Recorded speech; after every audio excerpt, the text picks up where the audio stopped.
ഈ വാറണ്ടിയുടെ പറ്റി സംസാരിച്ചിട്ടുണ്ടായിരുന്നല്ലോ. അപ്പം ഈ വാറണ്ടി എങ്ങനെയാണ് ഇതിന്റെ പീരീഡ് വരുന്നത്? ആക്ച്വലി ബാൻവെറ്റ് അപ് ടു 20 years വരെ വാറണ്ടി കൊടുക്കുന്നുണ്ട്. Depends on services and surface condition. ഒരിക്കലും ബ്ലൈൻഡ് ആയിട്ടുള്ള ലംസമായിട്ടുള്ള ഒരു വാറണ്ടി നമുക്ക് ഒരു പ്രൊജക്റ്റിനും കൊടുക്കാൻ പറ്റില്ല.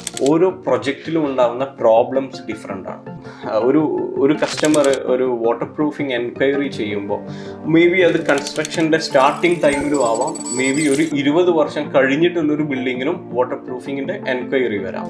ദെൻ ആ ഒരു ബിൽഡിങ്ങിൽ സംഭവിച്ചിട്ടുള്ള പ്രോബ്ലംസ് എന്താണ്, അത് ഇനി എത്ര കാലം ആ ബിൽഡിംഗ് നിലനിൽക്കാൻ സാധ്യതയുണ്ട്, വാട്ടർ പ്രൂഫിങ് ചെയ്ത് അതിൻ്റെ ലൈഫിന് എത്രത്തോളം നമുക്ക് കൊണ്ടുപോകാൻ കഴിയും എന്നുള്ള ഇത്രയും ഫാക്ടേഴ്സിൻ്റെ അടിസ്ഥാനത്തിൽ മാത്രമാണ് നമുക്കൊരു വാറണ്ടി പീരീഡ് ഒരു കസ്റ്റമറോട് കമ്മിറ്റ് ചെയ്യാൻ പറ്റുള്ളൂ. അത് ആക്ച്വലി ആ ഒരു സർഫസ് കണ്ടീഷൻ, അവിടെ ചൂസ് ചെയ്യുന്ന മെത്തഡോളജി, ഇത്രയും കാര്യങ്ങളെ കൂടി ഡിപ്പെൻഡ് ചെയ്തിട്ടായിരിക്കും വാറണ്ടി. എന്നാൽ ബാൻവെറ്റ് 20 വർഷം വരെ വാറണ്ടി കൊടുക്കുന്നുണ്ട്.